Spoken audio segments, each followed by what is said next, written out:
Bom dia. Nós estamos hoje conversando com o prefeito Cadu Miller, porque é exatamente um ano, às 2h35 da madrugada, o prefeito Cadu Miller assumia definitivamente o cargo de chefe do Executivo montenegrino, diante da cassação do ex-prefeito Luiz Américo Alves Aldana. Prefeito, o senhor dormiu naquela noite? Bom dia. Não, eu não dormi, né? Eu saí do gabinete por volta das 19 horas, né? Me dirigi até a minha casa, comi alguma coisa e tentei relaxar dentro da expectativa de horário que estava sendo feito, né? Porque não tinha um horário definido, então era para ser às 8, era para ser às 9, era para ser às 9h30 e foi indo, acabou às 2h35. Não deu para dormir, nem antes nem depois, né? Porque era uma adrenalina, era uma ansiedade muito grande, né? Uma expectativa de tudo que estava acontecendo. Eu acho que um momento de expectativa muito grande para a comunidade também, do que estava mais uma vez se passando em Montenegro, né? E num espaço de tempo tão curto, né? Foram 2 anos e meio e 2 processos de impeachment, né? Isso desgasta e nesse segundo eu estava sendo um dos atores, porque na verdade estaria assumindo a cadeira de prefeito de Montenegro. Ao mesmo tempo que estava se dando um desfecho de uma situação que se transitava, né, por meses aí, na expectativa de uma definição, sendo ela de saída do prefeito ou de permanência do prefeito, mas que gera um desgaste todo dentro do contexto, né? E para a gente também, que estava diretamente envolvido na expectativa de assumir o cargo de prefeito, nos deixou bem alerta naquele dia, assim, sem condição de dormir. E depois de assinar o termo de posse e ter tomado posse, não tinha caído a ficha, mas também não tinha como deitar na cama, né? E a gente tem aquele fiel escudeiro que é o travesseiro, né? Ele não conseguiu falar nada para mim dormir também. Então foi uma noite bem agitada, né? E que já com a expectativa de às 8 horas da manhã estar na prefeitura para começar o dia. Certo. Durante todo aquele processo, antes mesmo da Operação Ibiaçá, fazer aquela devassa toda na prefeitura atrás de provas, de irregularidades e tal, já vinha tramitando o processo de impeachment na Câmara, né? E muitas pessoas, na defesa do ex-prefeito Luiz Américo Aldana, acusavam o senhor de ter participado, de estar conspirando contra o chefe do Executivo. Existia algum tipo de motivo, algum motivo para essa desconfiança toda acontecer? Eu acho que sempre há uma certa desconfiança quando se tem algumas divergências, né? Eu lá em fevereiro, 14 de fevereiro de 2017, eu pedi o afastamento da chefia de gabinete por não concordar com as atitudes que estavam acontecendo dentro do governo. E 2 palavras que eu usei foi respeito e confiança, né? Então ali criou-se uma distância entre o chefe do executivo e o vice-prefeito. Mas com muito respeito, sempre respeitei o prefeito Aldana e respeito o prefeito Aldana, mas em nenhum momento o vice-prefeito participou de qualquer tipo de ação ou de denúncia ou de aproximação com o MP para falar alguma coisa que estava acontecendo de errado no governo Aldana. Eu simplesmente me afastei, fui cumprir minhas funções de vice-prefeito, muito isolado, né? E dentro do processo, tanto de impeachment quanto de investigação da GAECO, eu também fui afastado pelo prefeito Aldana.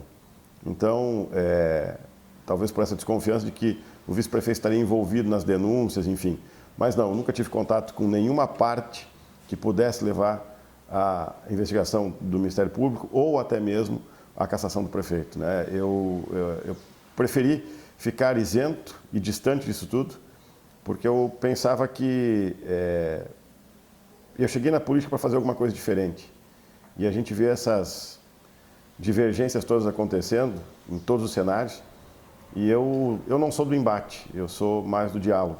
Então eu preferi me afastar naquele momento e que outras pessoas que tivessem feito qualquer tipo de denúncia ou qualquer tipo de movimentação para chegar ao ponto que chegou, eu queria estar distante, eu não queria estar próximo, porque é desgastante, né? Desgastante.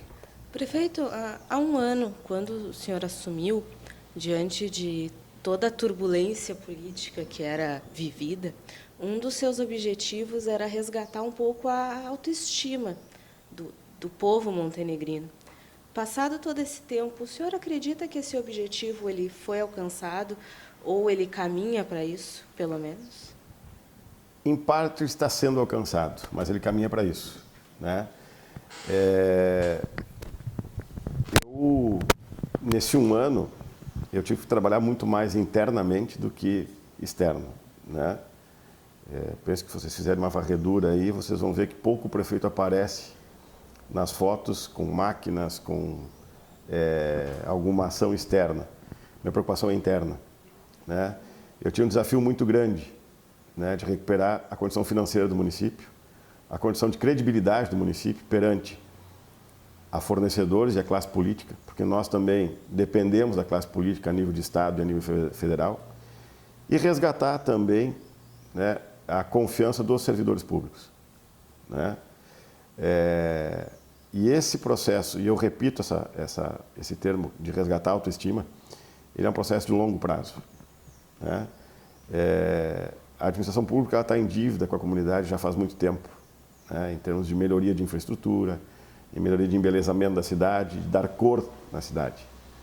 E é isso que eu quero fazer. É isso que eu quero fazer. Eu tenho, neste um ano que passou, pouco nós mostramos, mas muito nós fizemos.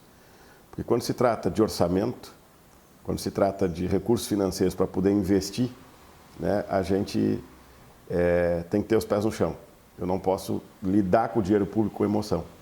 Então, eu tinha que fazer um trabalho interno muito forte, dizer não para muitos secretários que queriam fazer mais, dizer não para a comunidade que estava esperando muito mais do prefeito, porque quando a gente chega é o novo, e o novo traz mudanças, traz novidades, e as poucas novidades que eu pude passar para a comunidade é que nós zeramos um déficit pesado, né? Organizamos as finanças do município, e agora, daqui para frente, a gente vai conseguir pensar e planejar as ações que possam dar, sim, uma condição melhor.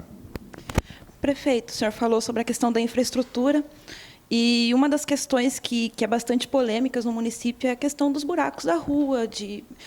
O que acontece que a prefeitura não tem conseguido tapar os buracos e manter boas condições de trafegabilidade, na parte urbana e no interior do município? O que acontece é que nós pegamos situações adversas, né? Primeiro que o parque de máquinas é um parque de máquinas sucateado.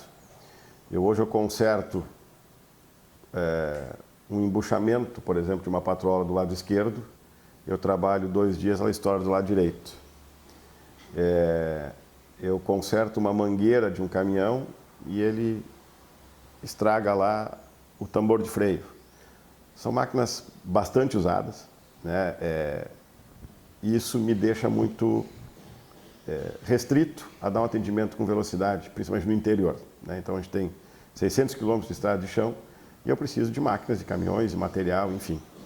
E no ano passado, quando nós entramos na prefeitura, os 4 caminhões grandes da prefeitura estavam parados. Eu não tinha pneu e nem embuchamento de roda, então eu não tinha como movimentar material. Das 4 patrolas que tem na prefeitura, eu tinha uma trabalhando, né? Reta escavadeira, de 6 eu tinha 2.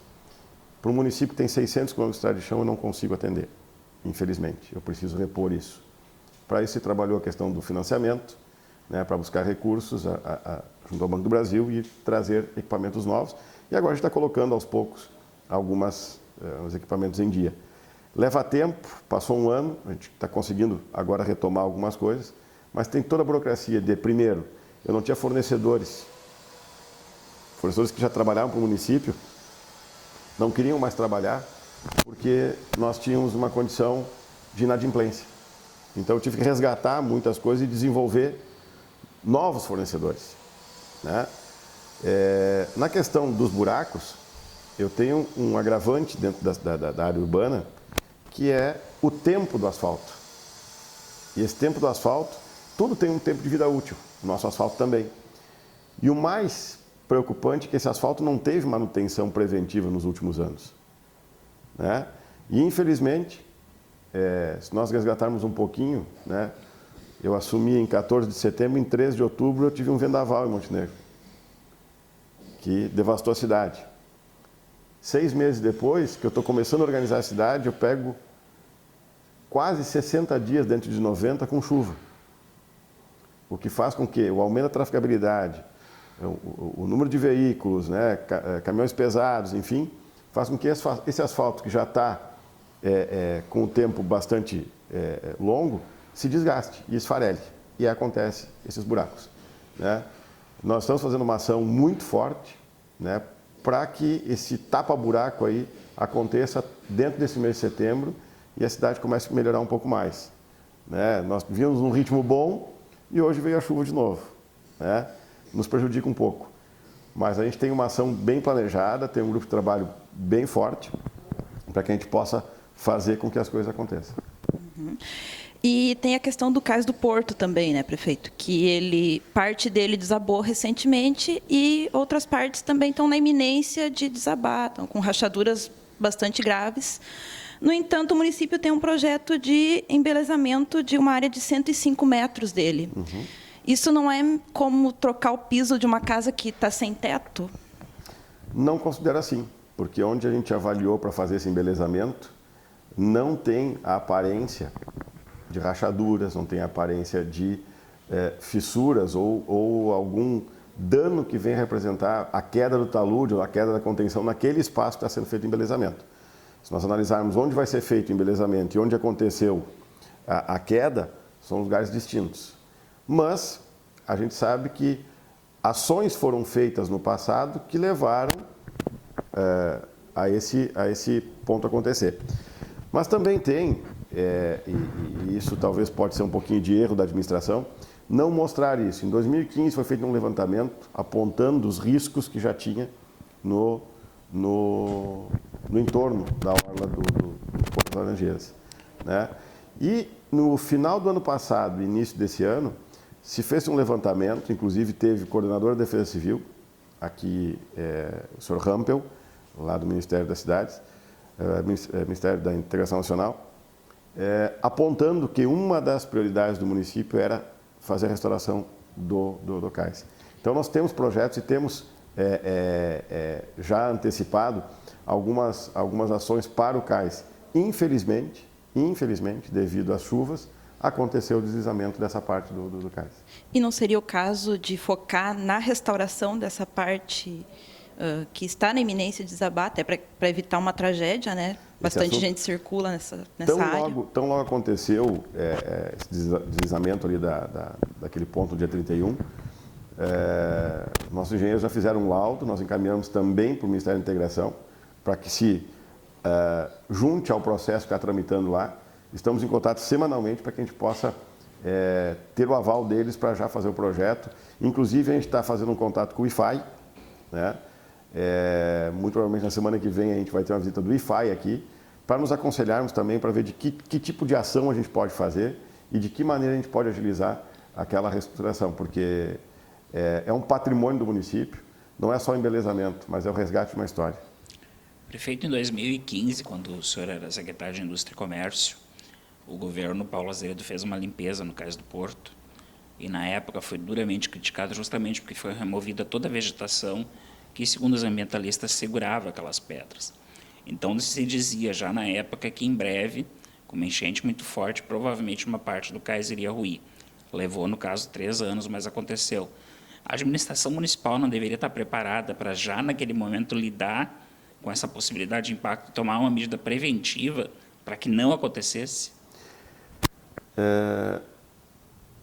A palavra prevenção, né, ela é uma situação que, por vezes, dentro da administração pública, é esquecida, né? Sim, concordo contigo plenamente, Márcio, que já naquela época, quando foi apontado, porque se nós pegarmos exemplos claros, se nós olharmos as beiras de rio, a mata ciliar, ela foi devastada. Isso está fazendo com que os rios, de uma forma mais rápida, estão enchendo, né? Predadores, nós, seres humanos. Fizemos um ato, e aí circulou de novo as fotos, né, com as máquinas, com as pessoas em volta ali, trabalhando e limpando. Houve uma repercussão muito grande.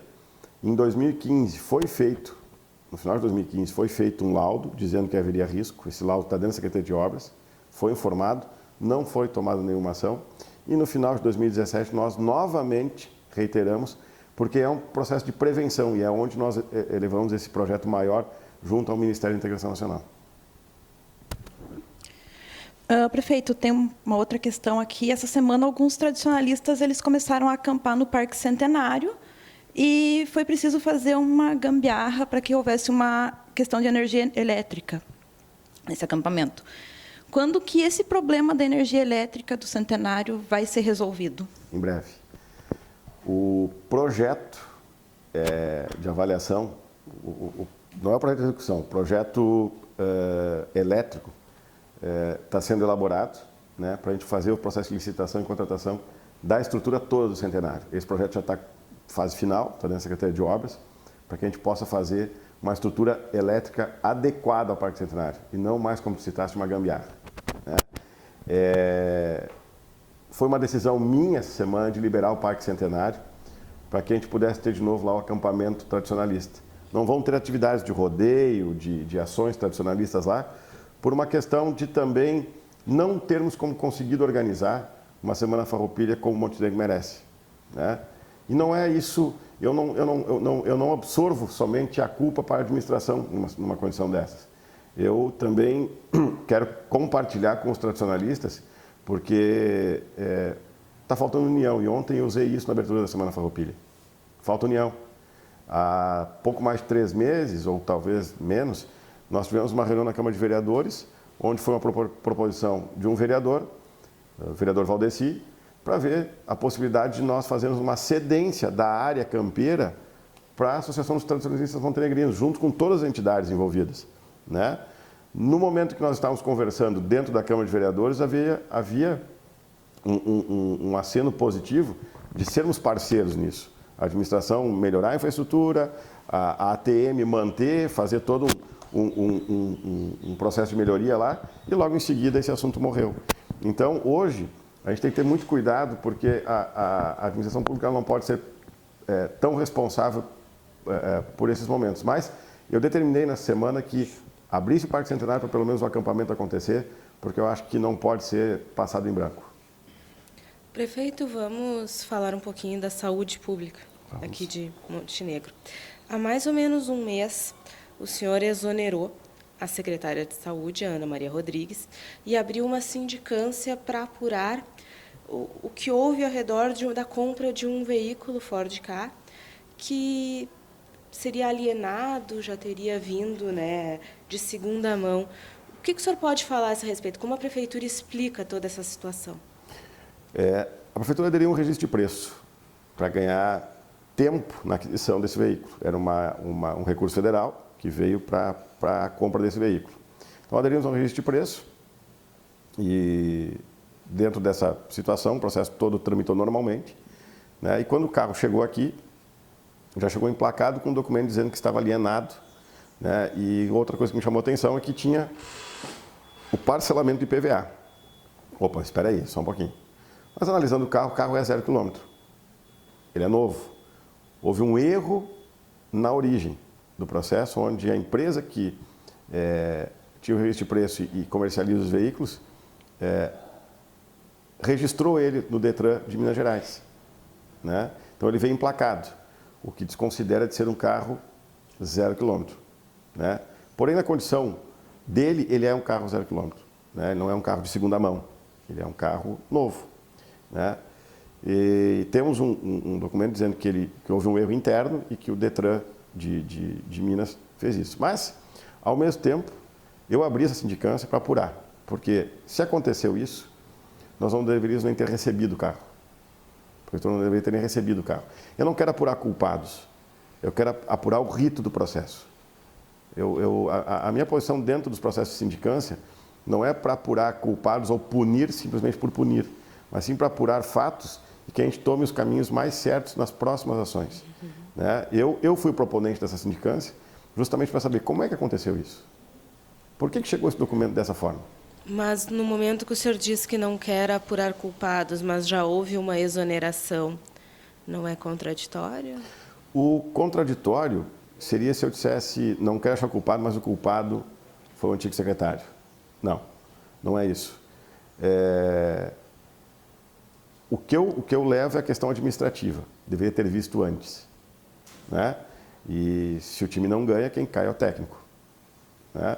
Então, algumas coisas mais aconteceram, o processo tramitou de uma forma e acabou acontecendo de que tivemos que abrir a sindicância.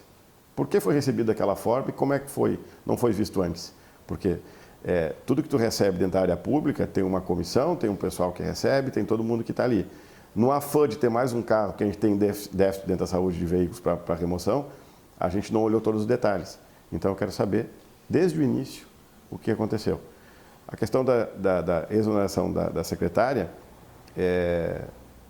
não foi só por uma questão do veículo em si, mas alguns fatores mais que a gente já conversou, e eu não desconsidero a competência, a capacidade da secretária que estava à pasta, né? Tanto que, na minha conversa com ela, eu fui junto com ela na equipe para informar que ela não estaria fazendo mais parte. Isso é um processo normal. Se eu estou abrindo uma sindicância, eu tenho que também preservar a pessoa que estava à frente da pasta. Foi muito mais um ato de preservação do que de punição, né? Em a sindicância apurando que o rito foi todo normal, por que eu vou culpar alguém?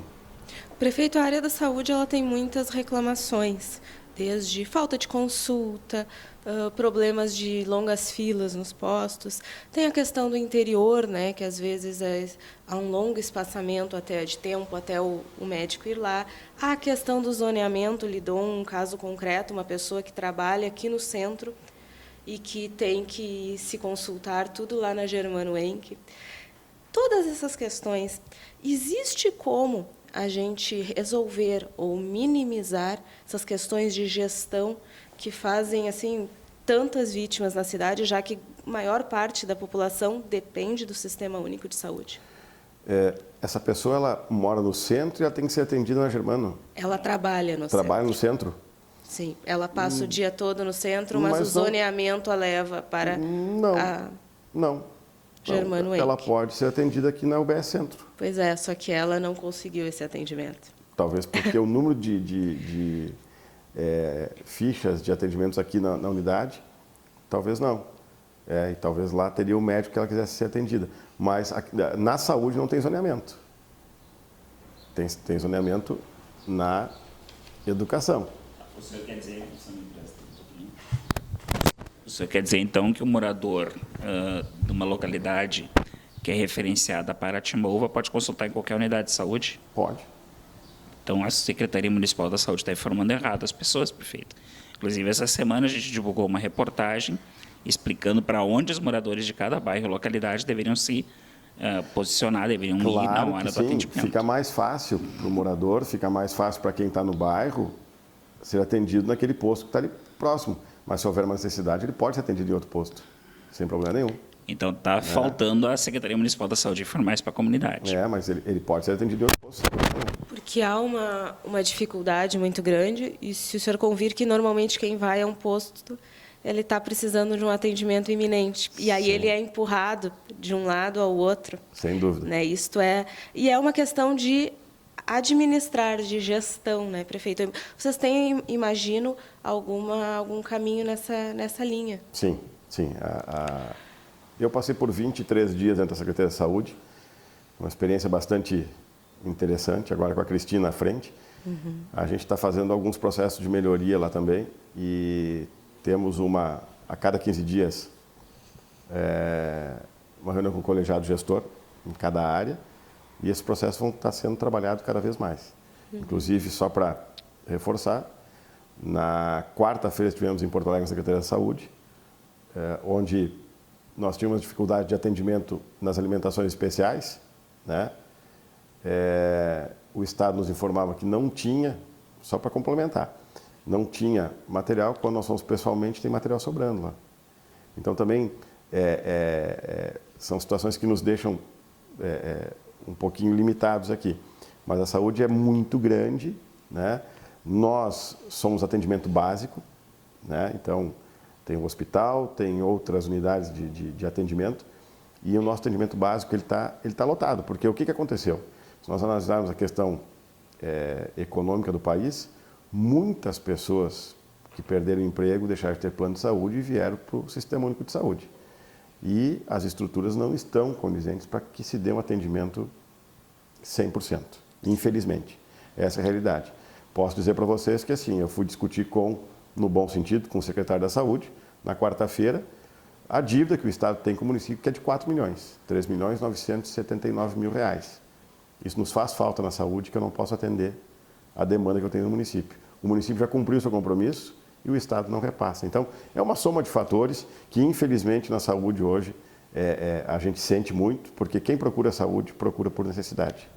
Isso. E, prefeito, passando nas madrugadas, 4, 5 horas da manhã, na frente dos postos, seja do centro ou dos bairros, a gente ainda verifica, apesar do momento de evolução tecnológico que a gente tem, pessoas doentes em plena madrugada, esperando uma ficha para consultar. A gente não tem como diminuir isso, como reduzir isso, como resolver essa questão? Tem. Lembrando que, dependendo de infraestrutura, né? Quando se fala em criar postos de saúde, quando fala em aumentar a capacidade de atendimento na saúde, a gente tem que lembrar que tem que colocar pessoas. Prefeito, nesse caso, nós estamos falando, inclusive, do agendamento. E o que acontece é o seguinte, a Secretaria Municipal da Saúde ela tem um telefone à disposição para que o paciente ligue, marque a sua consulta, só que normalmente esse número está ocupado, porque talvez tenha poucos postos de atendimento. Então, assim, se há dificuldade de conceder mais fichas, mas que pelo menos não obriga as pessoas a entrar 2 vezes na fila. Sim. Não tem como resolver, pelo menos, essa questão do atendimento telefônico. Essa é uma das prioridades. O atendimento telefônico é uma prioridade, porque ele é um problema já de muito tempo, né? É uma das prioridades. Na última reunião que a gente trabalhou muito forte a questão do agendamento, né? Então, está sendo feita uma avaliação interna bastante grande para que as pessoas possam ter um acesso mais fácil, né? Não é justo, não é humano as pessoas estarem às 4 horas da manhã, seja no frio, seja no calor, esperando por um atendimento, ou então pelo menos uma ficha para ser atendido. Então, essa é uma pauta bem importante que a gente está trabalhando junto com a secretária agora, para fazer esse processo de melhoria, mas porque tem o fator humano. Eu respeito muito o ser humano, né? Eu sei o que é precisar da saúde. Eu sei muito bem o que é precisar da saúde. Prefeito, o senhor falou várias vezes agora ao longo da nossa conversa aí sobre falta de dinheiro e falta de recursos. E a gente sabe que um dos problemas que aconteceram, que agravaram toda essa situação, tem relação com a implantação das mudanças no plano de carreira dos servidores. Inicialmente se previa que o impacto seria de 300 mil por mês, e ele passou longe de 1 milhão, tem quase 2 milhões já. No entanto, o projeto foi aprovado lá em dezembro de 2015, e só agora, mais de 30 meses depois, a administração encaminhou um projeto para a Câmara tentando frear essa situação, tentando frear o crescimento da folha. Por que se levou todo esse tempo para que acontecesse alguma coisa? Bom, eu posso te falar dos últimos 365 dias. Mas o senhor era secretário da administração quando o plano foi implantado. Eu era o secretário, mas quem tem a caneta é o prefeito, e hoje a caneta está comigo. O senhor não participou da elaboração do plano? Da elaboração do plano, não. Quando eu cheguei à Secretaria de Administração, o plano já estava pronto, né? O que passou por mim foi apenas a parte que me cabia como secretário, que era vistar o projeto de lei que estava indo para a Câmara, né? Já tinha passado pela PGM, pela comissão do plano de carreira, por todos os setores, e, por final, com o prefeito, né? Tinha, sim, discussões dentro da prefeitura e até de servidores de que os apontamentos que estavam feitos ali poderia gerar um impacto. E realmente houve uma mudança na última hora, né? O senhor não participou dessa mudança? Não participei dessa mudança. Não participei. Mas o senhor confiava no prefeito? Confiava no prefeito? Como é que eu não vou confiar no prefeito que eu era secretário? O senhor se tornou vice dele, inclusive. Exatamente. E o senhor se tornou vice dele depois que o impacto já tinha sido sentido o aumento, né? Não. Eu me tornei vice depois do impacto, porque a gente tinha uma discussão grande, e aí, como secretário, sim, eu levava as informações ao prefeito, porque eu me lembro que em maio de 2016, nós levamos informação, porque estavam trabalhando a questão de alguns investimentos, e que eu solicitava que aguardasse qualquer tipo de movimentação, porque não tinha concluído a questão do plano de carreira. né? Porque até então você está fazendo avaliação de todos os processos que estavam entrando para ver as questões das conversões verticais e horizontais. Então, tinha uma preocupação sim, porque houve uma alteração de índice, né? O índice previsto pelo atuário era de R$ 864 para o padrão 1 e ele foi alterado para R$ 950 no padrão 1. Isso são quase R$ 100, se nós trabalharmos o número de servidores, ele gera um impacto diferente daquilo que foi previsto. Inclusive, dentro do processo, tem uma recomendação do atuário, onde era para ser feito de forma gradativa, não de uma vez só. E na época o prefeito determinou que fosse feito de uma vez só. E aí é uma decisão. Prefeito, eu lhe faço essa pergunta e pode parecer impertinente da minha parte, mas é importante esclarecer. O que as pessoas costumam imaginar quando se fala nessa questão do aumento das mudanças do plano de carreira é mais ou menos o seguinte: o prefeito Cadu era secretário da administração na época da gestação do plano, ele era vice-prefeito na implantação e quando a coisa estourou, e ele é prefeito por mais de um ano e ainda não se resolveu nada a respeito do assunto. Então, parece para o público que há uma inoperância nesse sentido. Eu gostaria que o senhor respondesse essa crítica. O projeto de lei, com algumas alterações, já está na Câmara de Vereadores. Estamos olhando algumas alterações, né? Tem que estancar. O para trás eu não consigo mais mudar, né? A suspensão do plano é inconstitucional. Não consigo mais fazer. Direito adquirido. O que a gente está fazendo agora é estancar. É justamente transformar ele num plano de carreira. Onde eu entro, me qualifico e após um período eu sou reconhecido. Isso não aconteceu.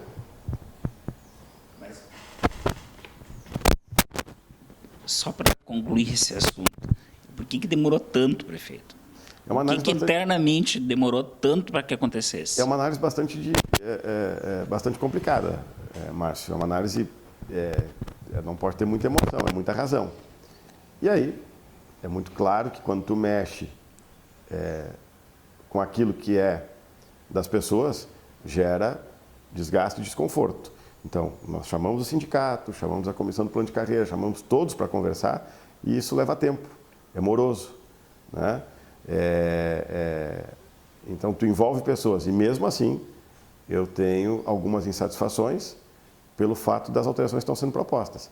Então, eu também tive que ter muito cuidado. Eu sei que tem uma população inteira com a expectativa de alguma mudança e eu tenho uma população interna também me cobrando uma situação Só que a gente não vai tirar nada de ninguém. A gente só vai mudar para que as coisas fiquem melhores daqui para frente, né? E aí o que eu tenho que fazer? Eu tenho que fazer o trabalho de gestão, que é o que a gente está fazendo.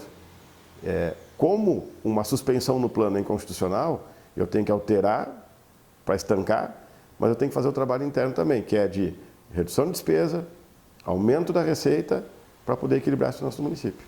É um desafio. Prefeito, nesses minutos nós falamos de muitos problemas, muitos mesmo. Vamos imaginar então o próximo ano. Se daqui 365 dias a gente se encontrar aqui novamente. E será um prazer. Tomara. Quais desses todos os problemas o senhor acredita que vão estar resolvidos? Eu posso falar um pouquinho dos últimos 365 dias? Pode. Posso? Claro. Porque também tem coisa boa, não foi só problemas. Né? Montenegro, depois de muitos anos, resgatou uma credibilidade a nível federal e trouxe recursos para fazer a tão sonhada e esperada Transitos, que 3 vezes Montenegro perdeu recurso. E hoje nós conseguimos ter para Montenegro R$2.700.000, um trecho já pronto para ser licitado, provavelmente com licitação esse ano, e o outro muito provavelmente para o ano que vem. Eu acho que é uma boa notícia para o interior, né? Muito provavelmente, dentro do mês de outubro, eu dou início de obra da reforma da Biblioteca Pública, que é uma novela, né? Então, eu acho que é uma realização muito grande para a comunidade montenegrina. Dentro do mês de outubro ainda também, eu retomo a reforma do Domingão, que foi abandonado, não teve manutenção, e quando fizeram uma reforma para dar errado. E deu. Está lá. A gente vai reformar ele também, né? Nós reformamos alguns postos de saúde. Fizemos várias melhorias em escolas, né? Quando assumimos, nós tínhamos um problema que foi avaliado pela GAECO, que era o transporte escolar, né? No primeiro processo que a gente fez, licitatório para o transporte escolar, a gente reduziu em torno de 12%. Para ser mais preciso, 12,8%. Né? Deixa eu interromper aqui. Nessa questão do transporte escolar, há poucos dias nós tivemos uma denúncia bem séria de uma Kombi transportando alunos com uma porta amarrada. O que a administração municipal fez em relação a isso? Nós identificamos o fornecedor de serviço, né, e notificamos ele desse fato. Não há reincidência. Se houver, vai ser excluído do contrato. Essa é a posição da administração. Não podemos pôr em risco, né, a vida das crianças ou de qualquer pessoa que vá transitar dentro de um bem contratado pelo serviço público. Prefeito, por esses inícios de obras que o senhor citou há pouco, eu posso entender, então, que o senhor está se comprometendo com a população que, se 2018, ou se esse seu primeiro ano, foi mais de ajuste da casa e de manutenção do que é básico, o próximo ano vai ser de conquistas e de obras, a população vai ver isso. Sem dúvida nenhuma. A gente quer melhorar a infraestrutura interna, das ruas, das estradas do interior também, né? Melhorar a questão do atendimento de saúde, a gente tem que qualificar mais, porque nós estamos tendo dificuldades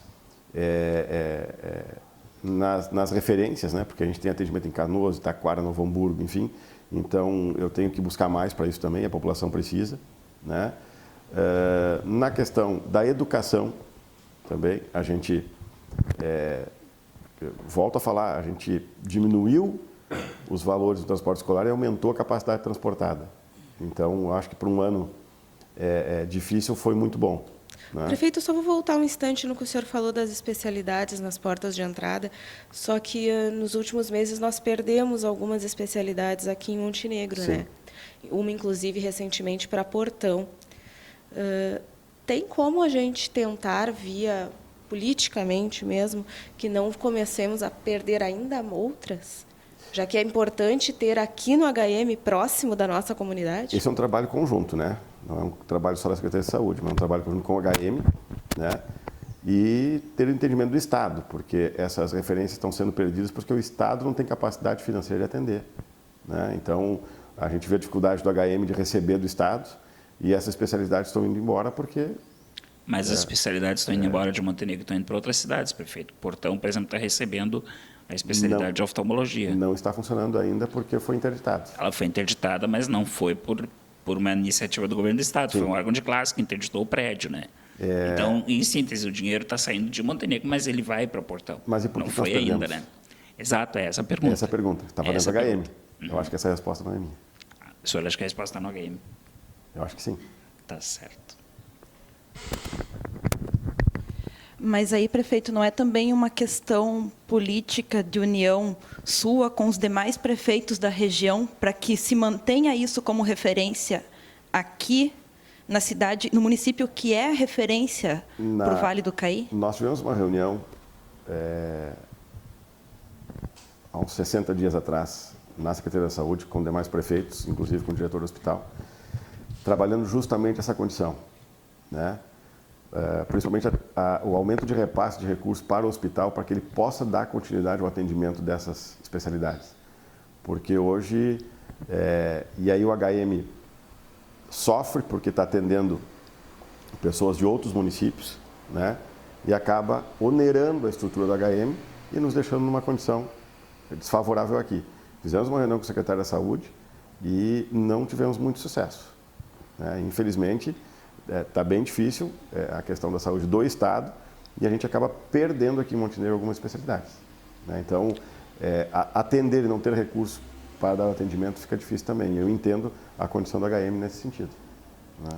Muito bem, prefeito. A gente agradece a sua presença aqui e torce para que no ano que vem, quando o senhor voltar, certamente, daqui a 365 dias, que a gente tenha mais boas notícias e menos problemas para falar, né? Com certeza. E também para que o senhor entenda, né, que esses problemas eles são levantados pela própria comunidade. Certo que sim. Que normalmente ela cobra, porque ela paga impostos, ela quer ter retorno desses impostos.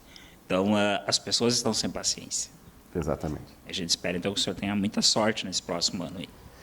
A gente vai trabalhar muito forte para que as coisas aconteçam, né? Porque é um desafio muito grande, a responsabilidade é maior ainda. A comunidade está carente, ela está sentida, porque eu acho que Montenegro tem muito mais para oferecer e não está conseguindo. Então, o meu maior desafio, sim, é fazer com que as pessoas acreditem de novo em Montenegro. Não precisa acreditar no político, mas acreditem na cidade. Muito bem, obrigado. Eu que agradeço o espaço, fico sempre à disposição, agradeço o Jornal EBA por sempre estar nos dando oportunidade e sempre falar de coisas boas também é bom.